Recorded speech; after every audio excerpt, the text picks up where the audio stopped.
warahmatullahi wabarakatuh.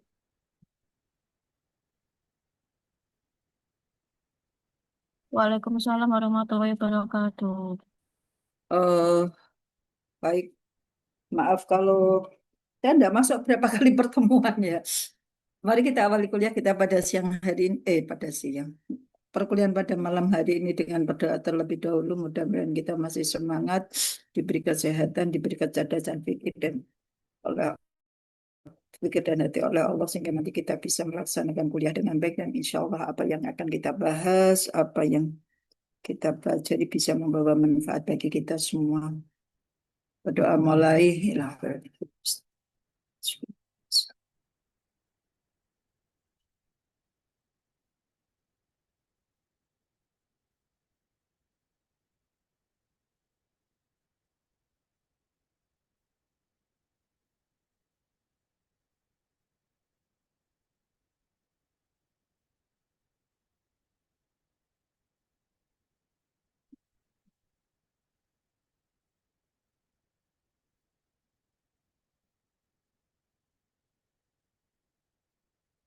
Baik, kita akan membahas tentang perkembangan kognitif lansia.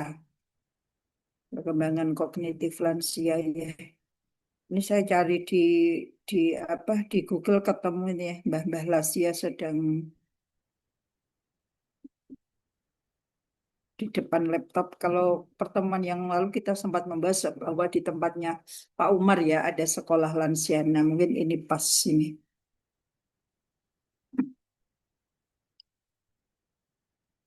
Ada beberapa, apakah kecerdasan akan berkurang pada masa lansia? Ini ada yang mengatakan, penelitian mengatakan berkurang ya, tapi ada juga yang eh, bertahan gitu. Beberapa kemampuan, misalnya kecepatan proses mental, penalaran abstrak, ini menurun seiring dengan usia. Jadi apa agak lama gitu, loadingnya agak lama ketika menyelesaikan suatu masalah. Kecerdasan lain cenderung meningkat sepanjang kehidupan.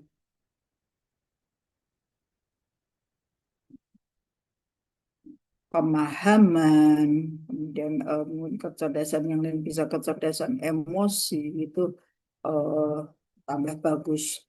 Dampak dampak penurunan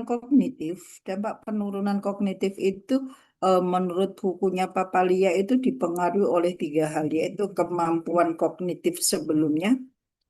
Jadi semakin rendah kemampuan kognitif seseorang, maka ketika sudah lansia itu penurunannya semakin cepat. Kemudian status sosial ekonomi, ini kaitannya karena jarang untuk berpikir praktis gitu ya, untuk berpikir kompleks gitu, maaf bukan praktis, jarang untuk dipakai berpikir kompleks sehingga kemampuan kognitifnya juga menurun. Kemudian status pendidikan, orang yang pendidikannya tinggi itu menurut penelitian itu penurunan kognitif lebih lambat dibanding dengan orang yang memiliki eh, status pendidikan yang rendah.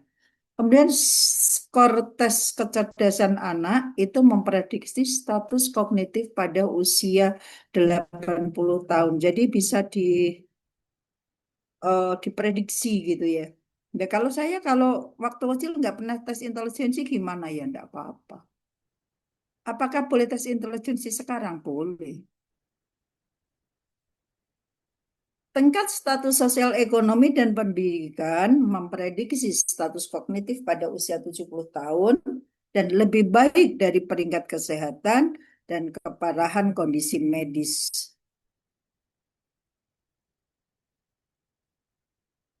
Pak Hari sendiri.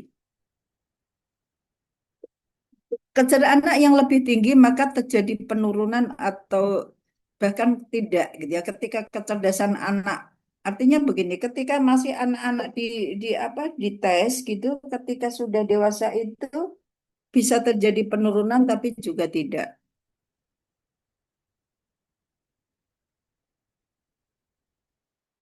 Untuk mengukur kecerdasan lansia ini pakai WISE, menggunakan tes WISE, Weisler Adult Intelligence Skill, itu menghasilkan ini sudah ya, menggunakan ini. Tes kecerdasan ini kemarin kita sudah bahas ya, ada menghasilkan skor verbal, skor performa, dan skor gabungan. Lansia cenderung tidak menunjukkan performa sebaik orang muda pada WISE. Jadi, saya sudah membahas tentang tes WISE belum? Kalau belum, saya ulas sebentar.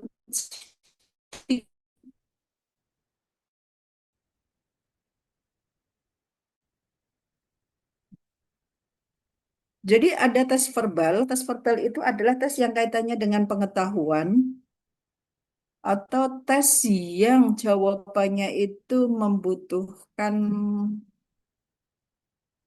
eh, verbal. Jadi ada dijawab gitu ya, dijawab dengan lisan. Sedang performa itu ada kayak semacam tugas. Nah, skor IQ verbal dan skor IQ performa itu menghasilkan skor gabungan. Kemudian dari skor gabungan inilah menjadi skor IQ. Nah, pada lansia cenderung tidak menunjukkan performa sebaik orang muda pada WAS. Jadi ada perbedaan ketika dilakukan penelitian orang-orang dewasa gitu ya, dewasa dini dites dengan WAIS, kemudian lansia juga dites dengan WAIS. Ternyata untuk yang performa itu lebih baik anak orang muda.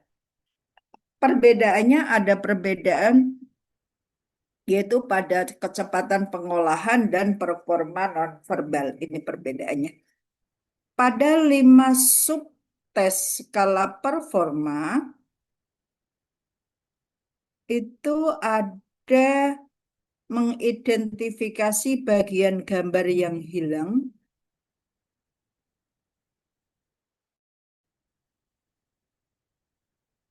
Kok cuma 3 ya? Kemudian menyalin desain dan menyelesaikan labirin. Ini skor menurun berdasarkan usia. Pada 6 tes mengukur verbal, yaitu kosakata, informasi, dan pemahaman, skor hanya menurun sedikit dan tidak cepat. Nah, ini dikarenakan karena memang ada pola penuaan klasik di sini. Kesenjangan usia perihal performa, terutama kecepatan pengolahan, telah menurun dalam kohort tertentu. Saya sudah membahas kohort ya, jadi tidak perlu saya jabarkan lagi. Sampai di sini ada yang mau disampaikan. Nah, ini adalah tes WISE menyalin bentuk tadi ya. Jadi ini ada kotaknya ada 9, kotaknya 9. Terus ini adalah eh,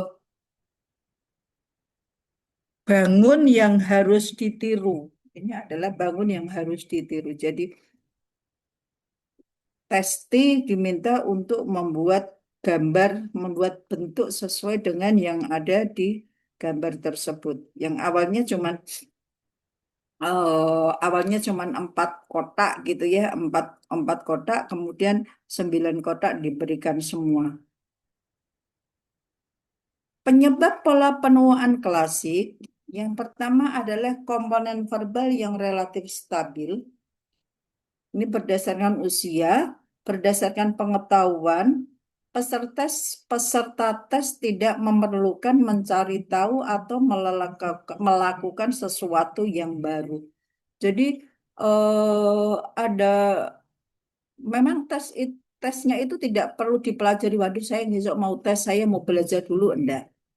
Tugas pada performa melibatkan pengolahan informasi baru, memerlukan kecepatan persepsi dan kemampuan motorik yang dapat mencerminkan melambatnya refleks otot dan neurologis.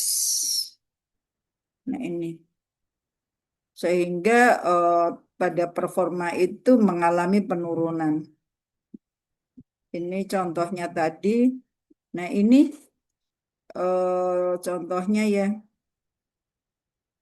Nah, eh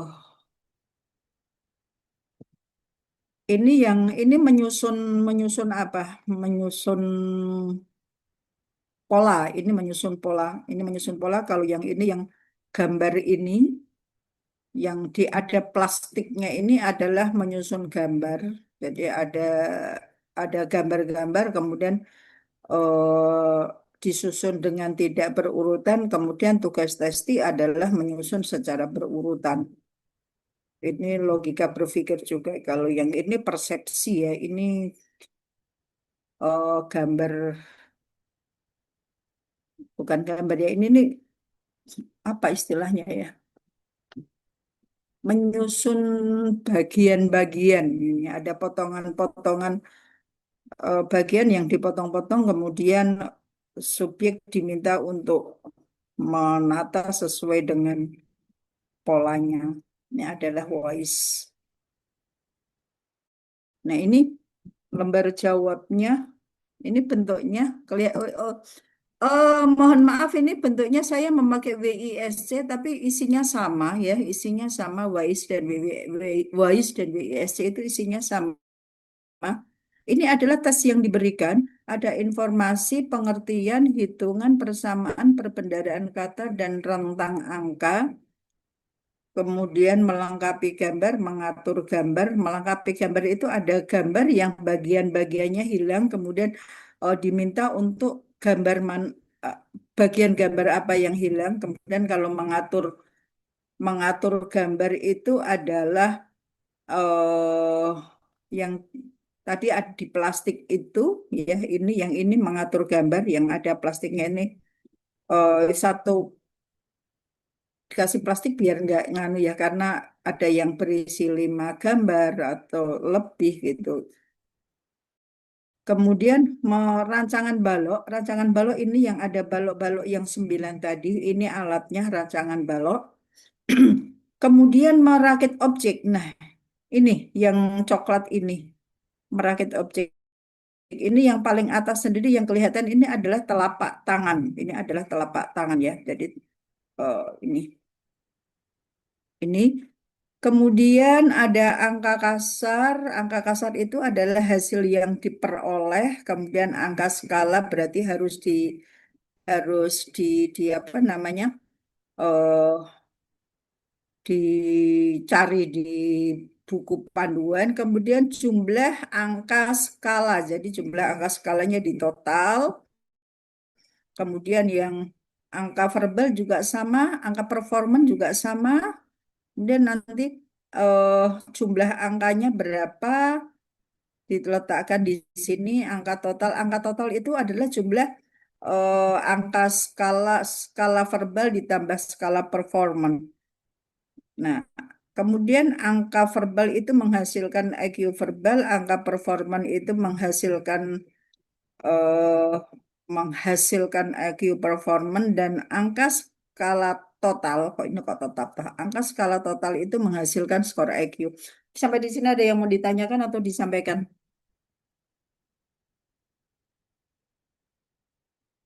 Kira-kira begitu eh sepintas tentang WISE. Kalau tidak ada, saya lanjutkan. Kemudian penelitian longitudinal settle mengukur 6 kemampuan dasar pada individu, yaitu makna verbal, kelancaran verbal, angka, kemampuan menghitung. Kemampuan menghitung itu bisa dalam bentuk deret angka. Deret angka itu 3, 6, 9, 12, selanjutnya berapa, kemudian diseling-seling, ada ditambah atau dikurangi, kemudian ditambah lagi gitu ya. Atau soal cerita. Kemudian orientasi ruang, penalaran induktif, dan kecepatan persepsi. Ini eh, yang diteliti dengan longitudinal shuttle. Konsisten dengan penelitian lain, kecepatan persepsi cenderung menurun paling awal dan paling cepat. Pada lansia, menurut penelitian yang dilakukan itu kecepatan persepsinya lebih cepat. Penurunan kognitif pada aspek lain berjalan lambat dan tidak menyeluruh. Jadi tidak masih ada yang bertahan gitu ya.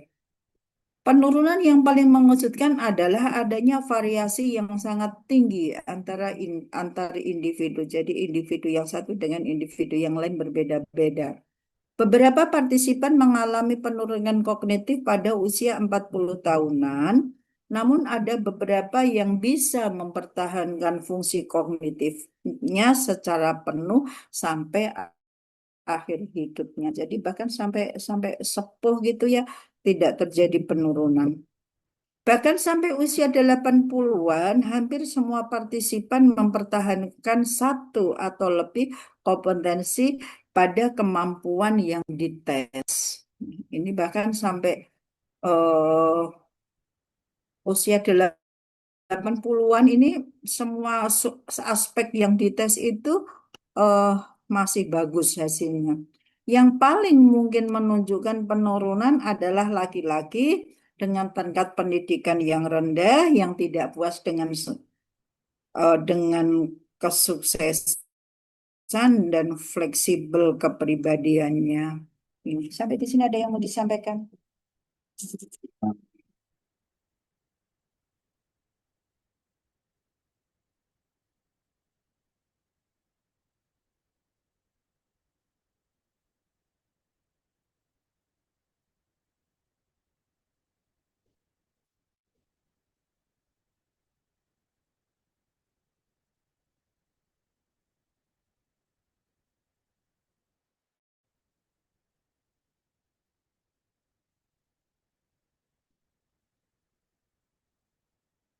Hmm.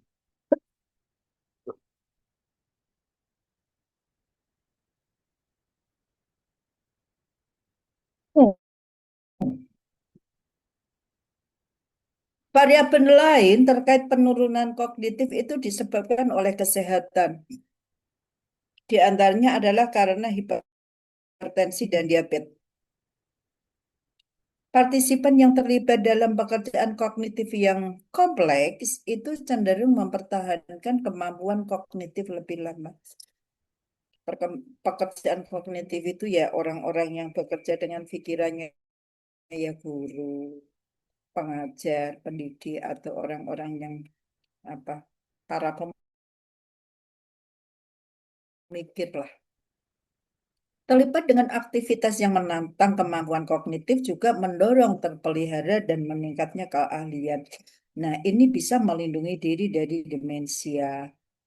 Jadi orang-orang yang selalu berpikir gitu ya, menggunakan kognitifnya itu bisa melindungi diri dari demensia. Pelatihan kognitif dapat memungkinkan orang lansia memulihkan kompetensi yang hilang, tapi juga melampaui pencapaian sebelumnya. Buktinya apa? Banyak orang-orang lansia yang bisa menyelesaikan pendidikannya gitu ya, sudah usianya sudah mungkin 60 tahun, tapi masih ada semangat untuk sekolah gitu kan. Partisipasi yang menjadi intervensi berfokus pada melatih dalam keterampilan penalaran menunjukkan penurunan kemungkinan demensia 7 tahun setelah pelatihan dilakukan. Jadi harus apa ya kayak ada persiapan gitu karena efeknya munculnya itu tidak langsung tetapi 7 tahun setelah pelatihan dilakukan. Kerusakan kognitif itu berhubungan dengan tidak digunakannya kognitif, tidak pernah dipakai untuk berpikir kompleks gitu ya. Itu bisa membuat jadi kalau ada orang yang mudah panikan, nggak tahu itu. Pemecahan masalah sehari tujuan dari intelijensi adalah untuk menghadapi tantangan hidup sehari-hari. Eh perilaku intelligence gitu ya, perilaku yang cerdas. Menurut penelitian, kualitas keputusan praktis, misalnya membeli mobil, perawatan kesehatan, perencanaan keuangan, itu berkaitan dengan fungsi kognitif sederhana.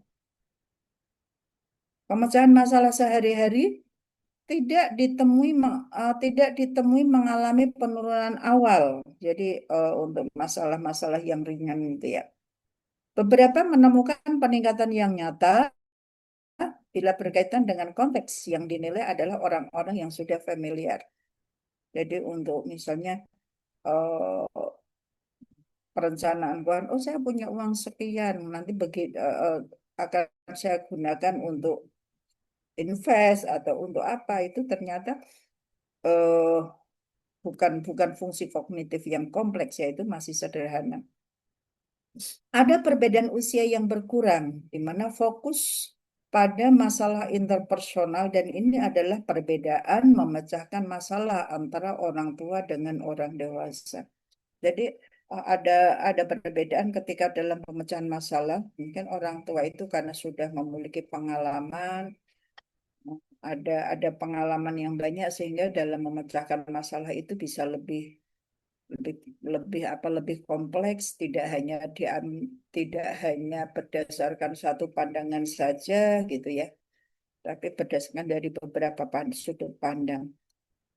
Orang dewasa memiliki repertoire strategi yang ekstensif dan beragam untuk diterapkan dalam situasi interpersonal yang berbeda daripada yang dilakukan oleh orang dewasa.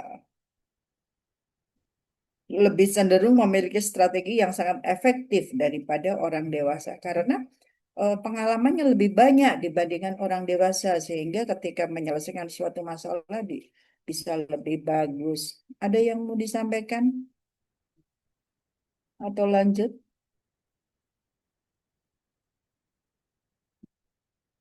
Lanjut, Bu.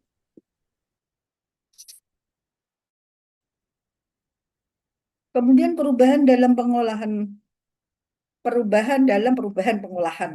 Kebanyakan lansia, penurunan umum dari fungsi susunan saraf pusat merupakan kontributor utama untuk penurunan efisiensi pengolahan informasi dan perubahan kemampuan kognitif. Jadi ini ya, ada penurunan pada susunan saraf pusatnya, itu pada neurologisnya ada penurunan. Kecepatan pengolahan adalah salah satu kemampuan yang menurun yang berkaitan dengan status kesehatan, keseimbangan, dan gaya berjalan. Kemudian performa sehari-hari, misalnya mencari barang, mengembalikan barang pada tempatnya. Mencari barang susah, tapi tak letakkan di mana, kok lupa menaruhnya. Atau ketika sudah dipakai tidak dikembalikan pada tempatnya. Itu karena memang kecepatan pengolahan informasinya sudah mulai terjadi penurunan. Kemampuan mengalihkan perhatian dari satu tugas ke tugas yang lain atau fungsi yang lain ini juga cenderung melambat seiring dengan bertambahnya usia. Tadi saya mau melakukan apa ya? Misalnya nih, atau misalnya lansia cenderung kesulitan mengemudi. Kenapa? Karena mengemudi itu kan merupakan kegiatan yang memerlukan pengalian perhatian secara cepat ya. Harus ada koordinasi yang cepat antara tangan, kaki, mata, insting mungkin ya. Tangan, kaki, mata itu kan harus koordinasinya harus baik. Nah, lansia agak mengalami kesulitan di sini. Tapi banyak juga sih yang lansia masih berani mengemudi kendaraan gitu ya, banyak mengemudi mobil. Pelatihan dapat meningkatkan kecepatan pengolahan, gitu. Maaf ya ini, temponya kelihatan banget pada lansia. Kemampuan untuk mengolah informasi yang lebih dan kompleks dalam periode waktu yang pendek. Jadi dengan pelatihan bisa ini. Mungkin ini yang disebut kemarin oleh Pak Umar itu ada sekolah-sekolah lansia itu bisa untuk eh, me- meminimalkan penurunan fungsi kognitif. Di Semarang ternyata juga ada loh. Oh ya, di mana Bu? Ada. Di daerah kalau nggak salah Pucang Gading sama satunya mana kemarin saya ketemu teman saya ngobrol tuh ada Bu. Oh, Malah gitu. kayak pesantren dia ternyata. Jadi ya apa namanya Yang orangnya ada di program. di di asrama gitu ya. Saya kurang tahu asrama atau pulang pergi saya kurang tahu sih Bu. Cuma ternyata ada. Saya Oh baru gitu. saya cerita-cerita sama di Semarang ada teman saya sendiri tuh ternyata. Saya info. Apa pengajarnya? Saya kurang tahu sih. Pengurusnya Hmm. kayak teman saya, Oh, salah oh satu gitu. pengurusnya. Ya. Dan ini mau bikin baru lagi gitu katanya. Oh gitu baiknya. Wah, Saya boleh baru itu. tahu. Nanti mungkin mungkin bisa saya pakai anak-anak untuk observasi mata kuliah psikologi ini ya, psikologi Iya. dewasa lansia. Lansia ya Bu. Mm-mm. Iya, insya Allah. Pelatihan umumnya melibatkan praktek, umpan balik, tugas belajar, dan strategi khusus. Jadi ada praktek.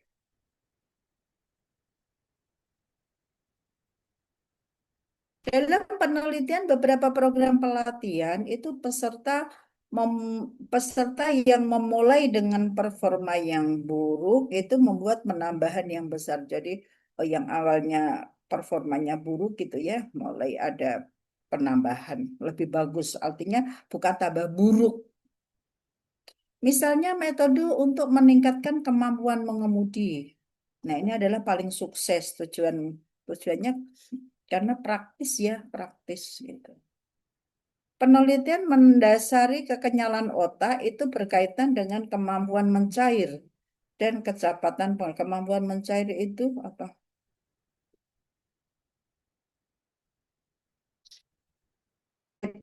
Ya, kecepatan pengolahan.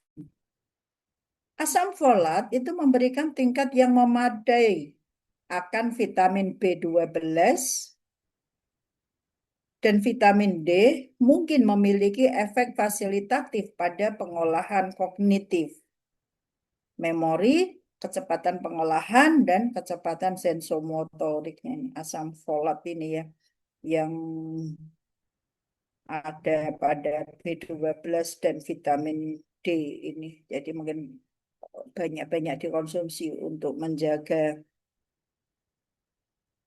fungsi kognitifnya.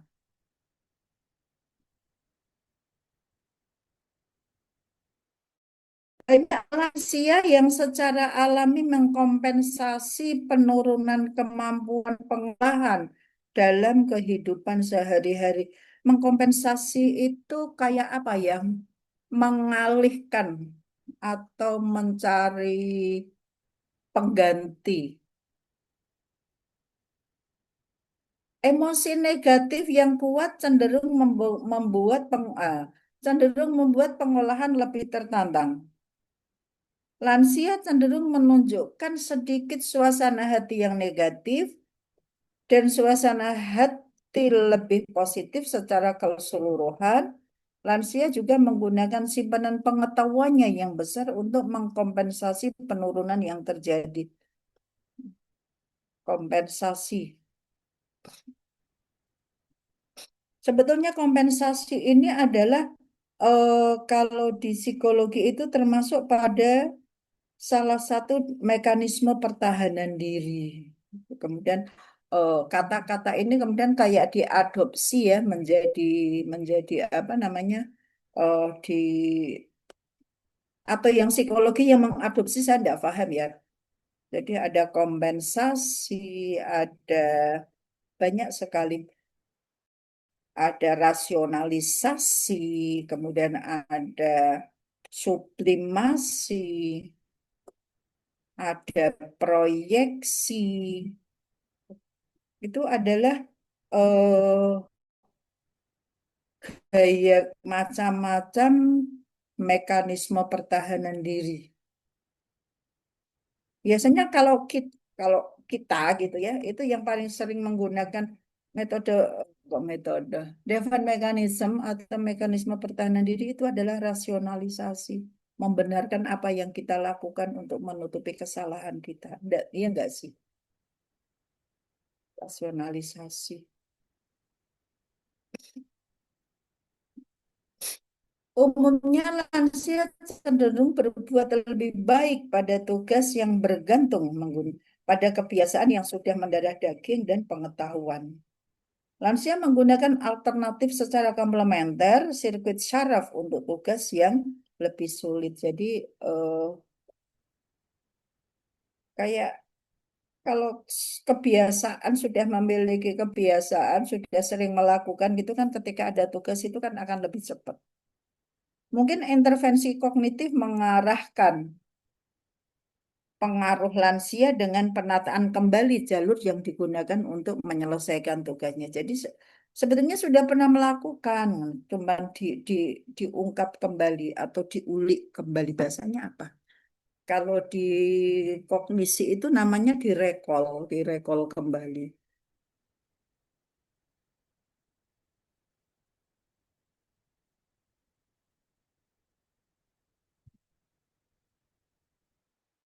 Intelijensi psikometri, kemampuan kognitif dan tingkat kematian. Nah, ini hasil penelitian ya, bisa benar, bisa salah. Intelijensi psikometri adalah prediktor penting tentang berapa lama dan dalam keadaan apa lansia akan hidup. Secara rata-rata, individu dengan IQ yang masa kanak-kanak 15 poin lebih rendah dari partisipan, hanya 79% kemungkinannya untuk hidup sampai 76 tahun. Ini kan hasil penelitian ya. Jadi misalnya rata-rata partisipan itu skor IQ-nya 100. Dia hanya memiliki skor IQ 85 gitu. Kemudian diprediksi dia hanya kesempatan untuk hidup 76 tahun itu hanya 79%. Gitu. Ya enggak apa-apa hasil penelitian. Perbedaan IQ yang sama juga dihubungkan dengan 27% pada peningkatan kematian karena kanker pada laki-laki dan 40% pada perempuan.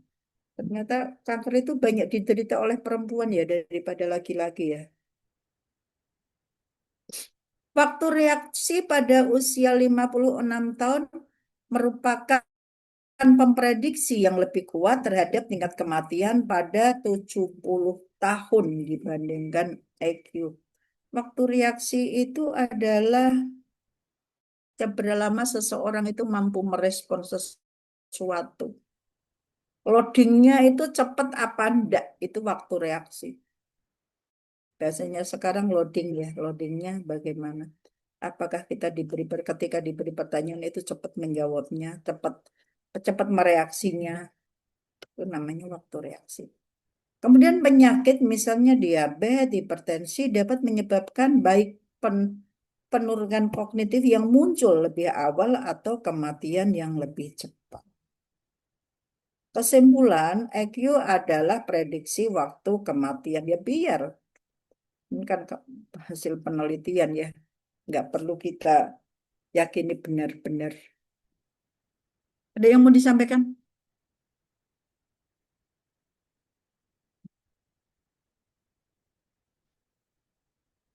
Ibu izin bertanya, tapi maaf saya off Monggo, cam ya, Bu. nggih, Ya, monggo saya silakan. mau ini Bu, yang slide sebelumnya. Yang ini Ini loh Bu, yang umumnya lansia cenderung berbuat lebih baik pada kebiasaan.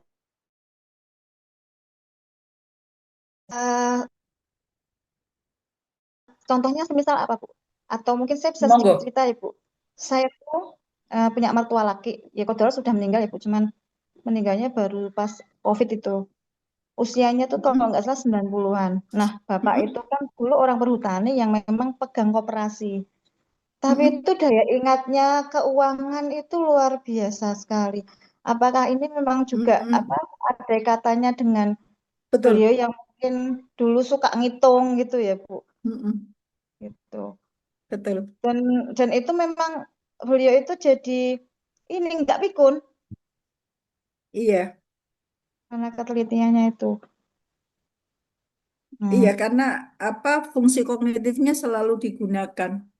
mm-mm, Makanya kan apa namanya para pendidik, para guru itu, terus kemudian orang-orang pegawai yang sudah pensiun, kemudian dipekerjakan atau bekerja di bidang yang lain itu kan jarang mengalami, jangan kan mm-mm, kepikunan ya, mm-mm, demensia aja mereka kadang tidak jarang mm. mengalami hal itu.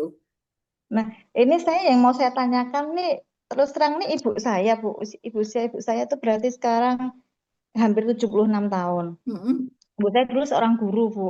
Nah, mm-mm, cuman ibu saya tuh memang dari dulu itu sukanya tuh cuci baju pakai tangan sama masak.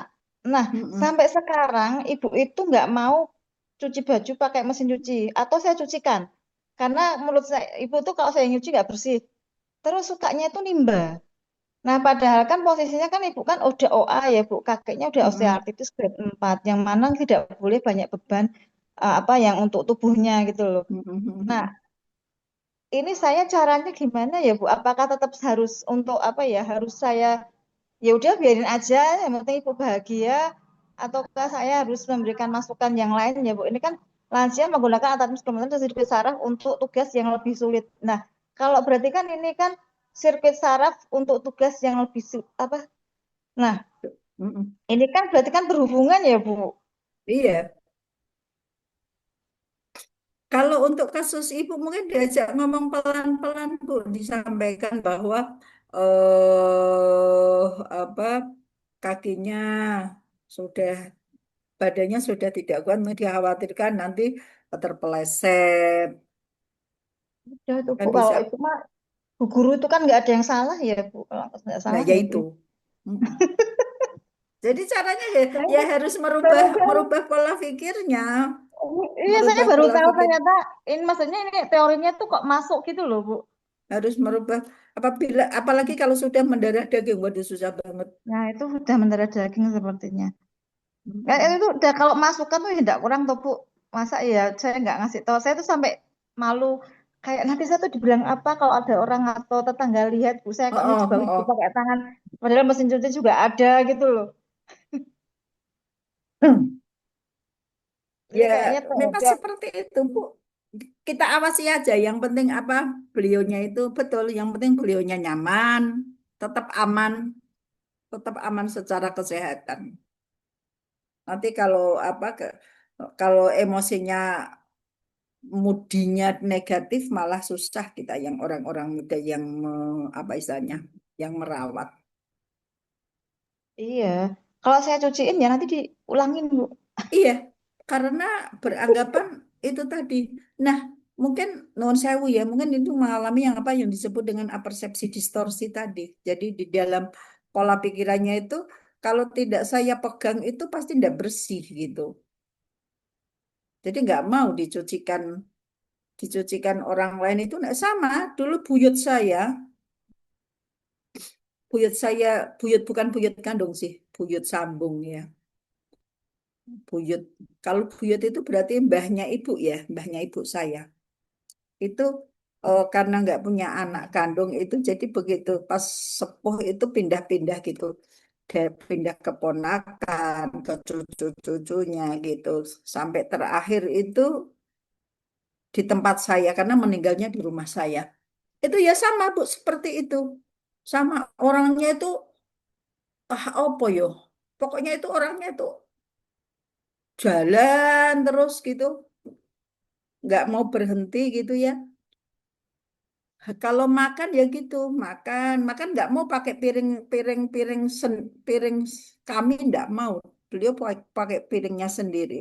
Habis makan ya dicuci sendiri, ditempatkan di tempatnya sendiri, tidak dicampurkan dengan perabot kami.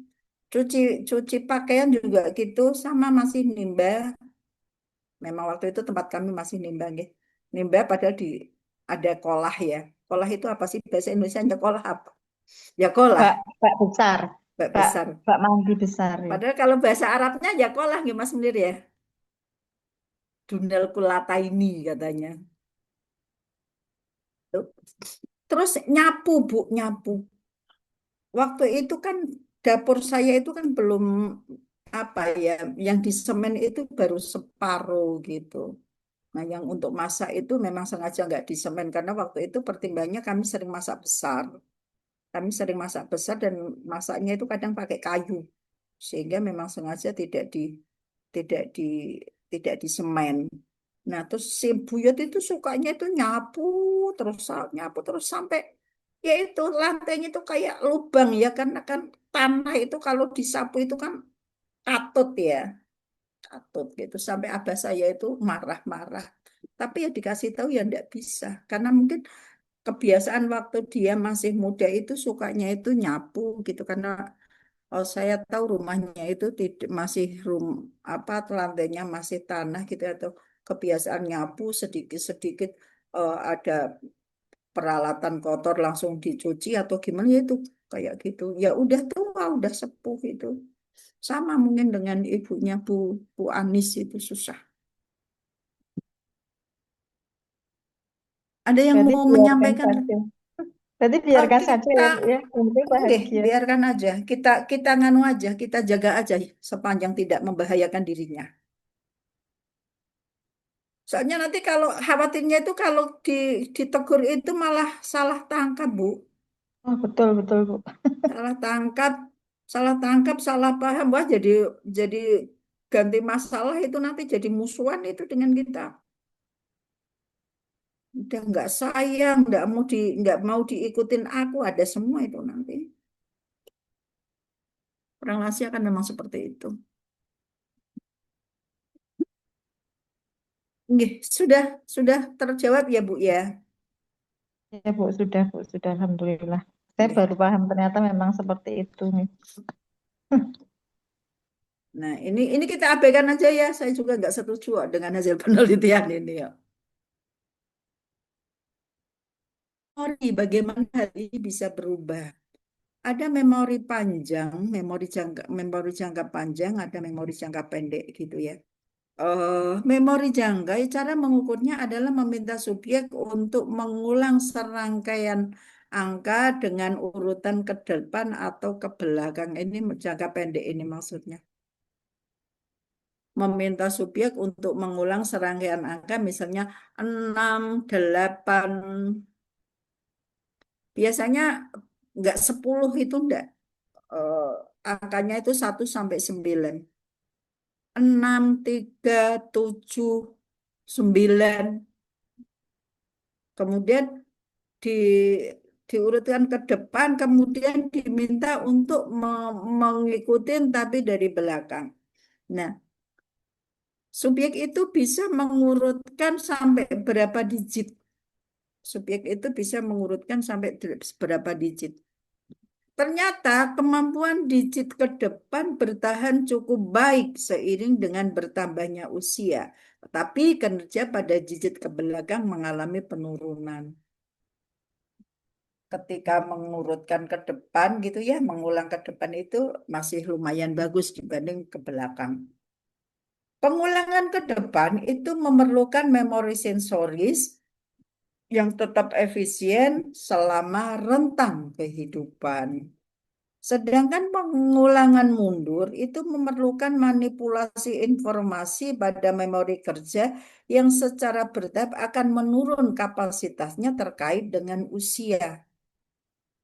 Kalau mengurutkan ke belakang itu kan kita perlu perlu berpikir tuh ya ya mengurutkan gitu. 4, 9, 8, 8, 9, 4. Kalau 3 mungkin masih, tapi kalau begitu sudah sampai digit 5, digit 6 gitu mungkin tambah bingung. Memori sensori adalah tempat penyimpanan awal, sementara, dan singkat dari informasi sensori yang dilihat, yang didengar. Sedangkan memori kerja adalah tempat penyimpanan informasi jangka pendek dari informasi yang diproses secara aktif. Jadi ketika kita mau diminta untuk mengurutkan angka itu, memori kerja dan memori sensorinya sama-sama bekerja.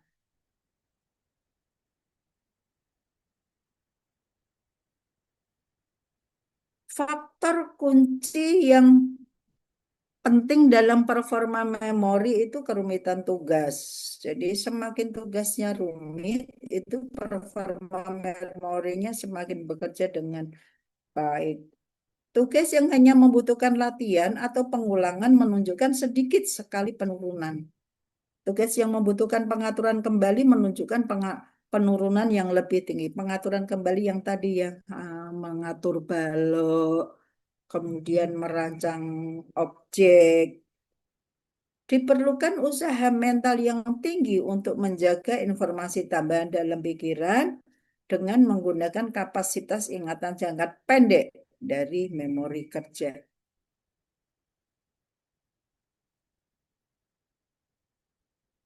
Nah, ini ingatan jangka panjang ada tiga sistem utama dalam ingatan jangka panjang, yaitu memori episodik, kemudian memori semantik, dan memori prosedural. Memori, memori episodik yaitu memori jangka panjang mengenai pengalaman kejadian spesifik terkait waktu dan tempat. Biasanya para lansia eh, kuat sekali ya untuk memori episodik ini. Kejadian-kejadian masa lalu itu kalau diminta untuk menceritakan ulang itu para lansia eh, sangat kayak sangat melekat gitu.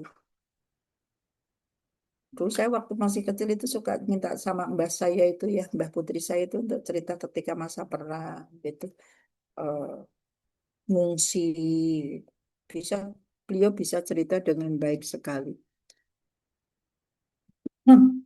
Memori semantik adalah memori jangka panjang mengenai pengetahuan umum faktual, adat istiadat, bahasa. Memori semantik berarti memori yang eh, tentang pengetahuan kita.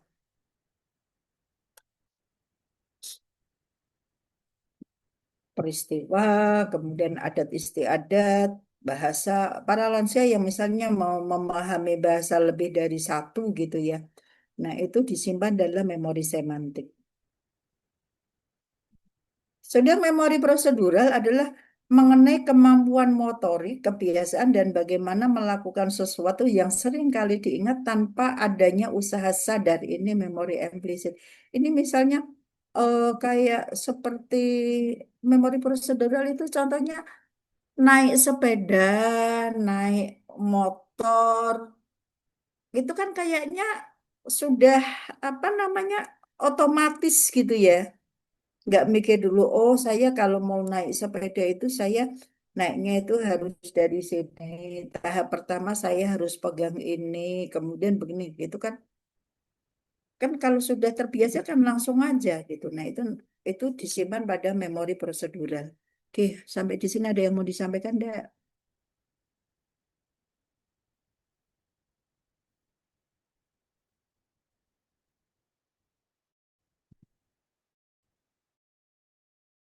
Episodik adalah memori jangka panjang yang memungkinkan menurun seiring usia. Lansia kurang bisa melakukan untuk mengingat informasi yang baru diterima. Informasi yang baru diterima.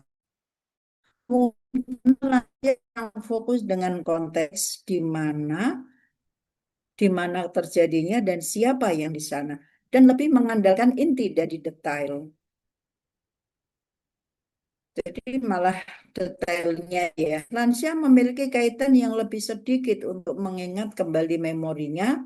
Lansia juga banyak memiliki pengalaman serupa yang cenderung untuk diingat secara bersamaan. Ketika lansia menerima sesuatu peristiwa yang berbeda dengan lainnya, maka dapat mengingat sebaik orang dewasa. Ini memori episodik. Kalau ada kalau ada peristiwa yang serupa gitu, maka akan keingat kembali. Jadi jangan jangan kaget ketika ingatan masa lalunya itu muncul, kemudian diceritakan seakan-akan terjadi saat ini.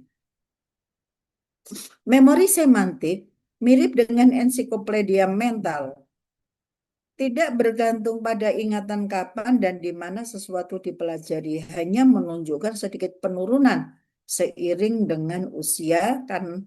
Dan ini memori semantik itu jarang digunakan.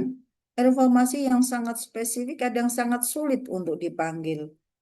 Beberapa aspek memori semantik antara lain misalnya kosakata, pengetahuan, pengetahuan aturan bahasa bahkan bisa dapat meningkat karena seiring mungkin karena sering digunakan ya, sering dipraktekkan jadi bisa pengetahuannya bisa meningkat.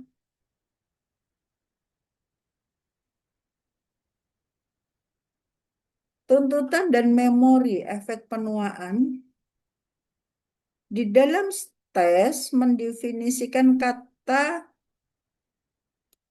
lansia seringkali memberikan hasil yang lebih baik dari orang muda, tetapi mengalami kesulitan untuk mencari kata ketika memperlihatkan maknanya. Jadi artinya ketika diminta untuk mendefinisikan itu pinter gitu ya, lebih bagus. Tapi ketika eh, itu tadi yang saya omongkan itu artinya apa, Mbak? Dia atau itu tadi namanya apa Mbak gitu dia bingung.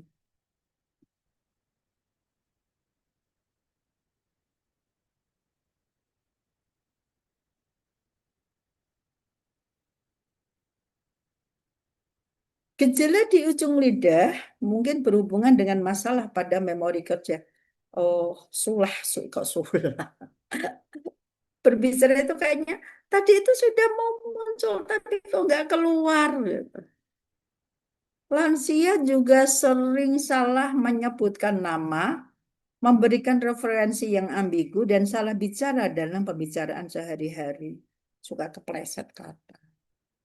Aspek tuturan yang menurun pada lansia yaitu mendeskripsikan sesuatu. Mendeskripsikan sesuatu kadang-kadang susah.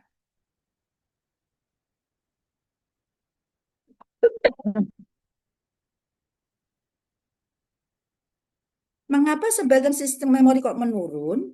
Hipotesis yang diberikan salah satunya adalah fokus pada struktur biologis yang membuat memori bekerja. Jadi struktur biologisnya memang juga mengalami penurunan. Pendekatan lainnya adalah dengan mengkode, pengodean, penyimpanan, dan pengulangan kembali atau merecall. Memori episodik biasanya sangat rentan terhadap efek penuaan yang diperburuk sebagai tugas memori menjadi lebih kompleks, menuntut memerlukan penarikan bebas informasi yang berlawanan dengan pengenalan terhadap memori yang sebelumnya terlihat episodik tadi ya. Lansia kesulitan dalam pengodean memori episodik. Sebabnya karena kesulitan dalam membentuk dan kemudian memanggil kembali episode yang sudah ada.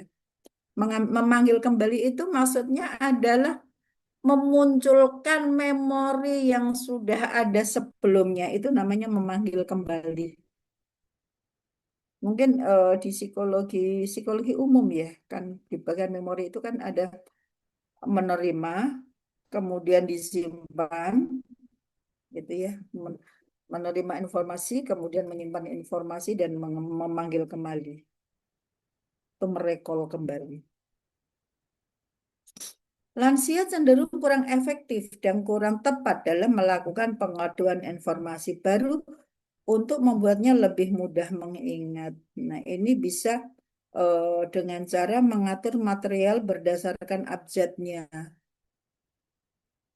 atau menciptakan asosiasi mental. Menciptakan asosiasi itu mengaitkan sesuatu, mengaitkan misalnya kalau anak kecil itu A dengan apel, gitu ya.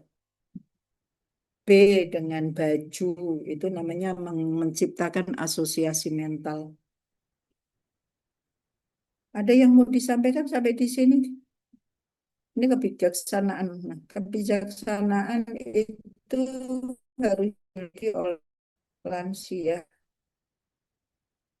Kebijaksanaan menurut Jung dan Erikson adalah kulminasi dari hasil pertumbuhan pribadi selama hidup serta perkembangan ego. Itu ya kemudian memunculkan kebijaksanaan. Kebijaksanaan itu juga kemampuan kognitif, yaitu keluasan dan kedalaman yang luar biasa mengenai kondisi hidup, masalah kemanusiaan, dan penilaian reflektif mengenai aplikasi pengetahuan dan kesadaran terhadap sifat realitas yang paradok dan ketidakpastian serta dapat mengarah pada transendensi, pemisahan diri, pemisahan dari preokupasi dan diri. Ini kebijaksanaan ya. Kadang-kadang eh, melampaui batas kewajaran gitu ya. Transendensi itu kan di atas gitu ya. Pemisahan dari preokupasi, jadi sudah tidak memikirkan apa-apa gitu tentang keduniaan, itu kebijaksanaan. Kebijaksanaan adalah kepanjangan dari pemikiran pasca formal, sebuah sintetis kebijaksanaan, penalaran, dan emosi. Lansia harusnya sampai pada tahap ini. Sampai di sini ada yang mau disampaikan, udah selesai. Ada yang mau ditanyakan?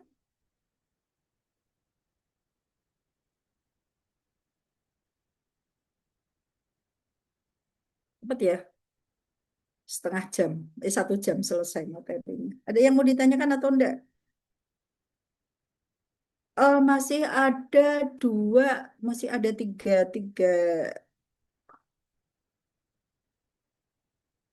materi. Setelah itu nanti ini pertemuan yang ke-10 ternyata. 2 materi aja deh, 2 materi lagi. Kemudian nanti yang 2 materi kita pakai untuk diskusi kasus. Ada yang mau disampaikan, betul?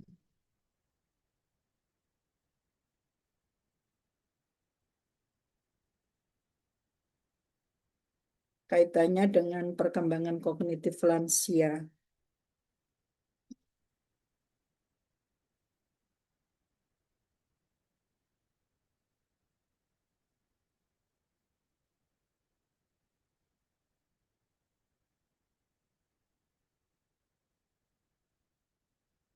Mas Munir, jenengan tasih ten kampus, Mas. Mas Munir, Mas Munir, oh tidak on. Mas Munir,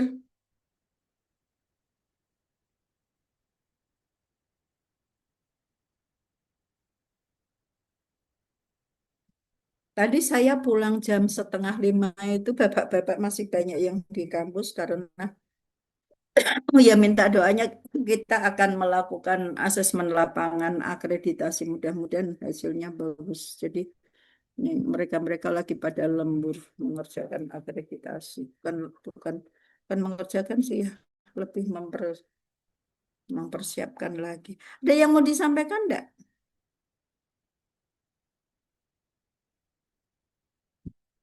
Atau cukup?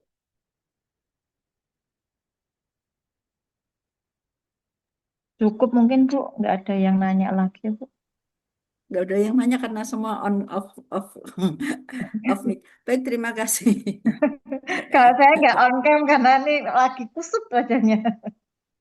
Lagi Saya juga mual. capek. Tadi saya sampai rumah itu maghrib tuh saya tidur sebentar, Bu. Saya tidur sebentar, saya timer, saya alarm gitu. Bangun, mandi. Baik, mari kita akhiri dengan membaca hamdalah bersama-sama. Alhamdulillahirrahmanirrahim. Mohon maaf. Alhamdulillahirabbil alamin. Loh, itu suaranya Pak Rian. Terima kasih Bu. Saya mendengarkan Ibu insya Allah. Ya, Nah, tapi kok saya diem nanya nggak saya ada mau nanya. tanya, Mas Munir itu masih di kampus apa enggak gitu. Biasanya mereka-mereka itu para bapak-bapak itu kadang kalau di kampus itu sampai jam 10 sampai jam 11. Tina silatul mustaqim. Assalamualaikum warahmatullahi wabarakatuh. Waalaikumsalam Waalaikumsalam warahmatullahi warahmatullahi wabarakatuh. wabarakatuh. warahmatullahi wabarakatuh. Terima kasih, Bu. Sama-sama.